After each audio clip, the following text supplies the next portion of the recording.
Hello everyone, this is Krushna this side. I am the in-house content writer and associate editor for PagePotato. So the topic that I will be covering today is the importance of narrative writing or storytelling in content creation. Now when I say storytelling, I do not actually mean the stories that you heard during your childhood, but it's something similar. So storytelling is an art. It goes long back, some 30,000 years ago. Try imagining our hairy grandfathers sitting around a fire and talking or discussing stories.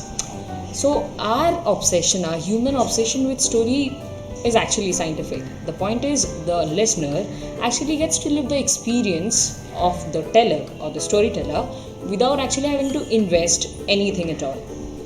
Now for example, if I'm trying to try an article or a blog for Iceland tourism, okay, there are two ways to go about it. I can either tell you stories about it, I can either use storytelling and I write a blog, or I can use facts and figures of Iceland tourism, like facts like what are the locations that you can visit there, or the statistics of the population, how many tourists visit that country in any particular given season, things like that.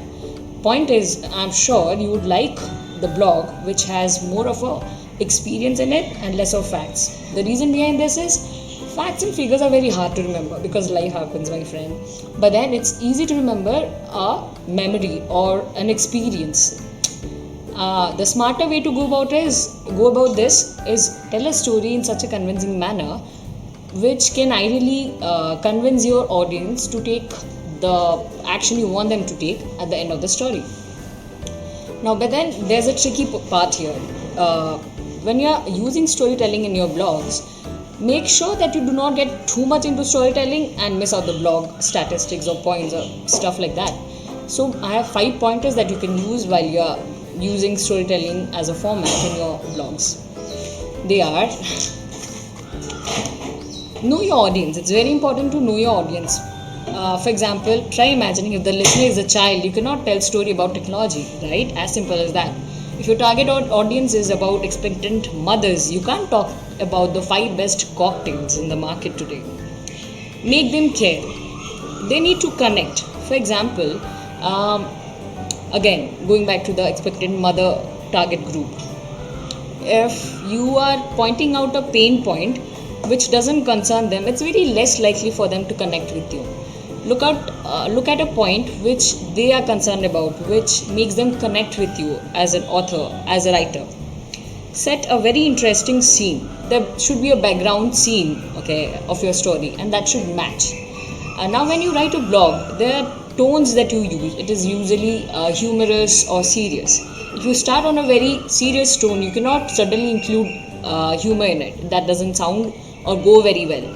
It basically distracts the flow of the content. Remember to maintain a consistent tone, that is it, and be creative with your structuring. Include jokes or include small quotes from famous personalities.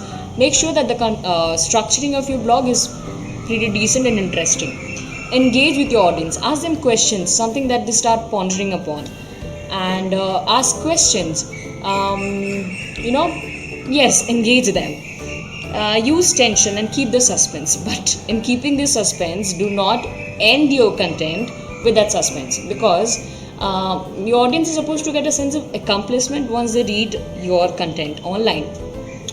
If you leave that tension, or it's not a serial or a movie series that they'll come back again to read, so they would want a sense of accomplishment after they are done reading your content.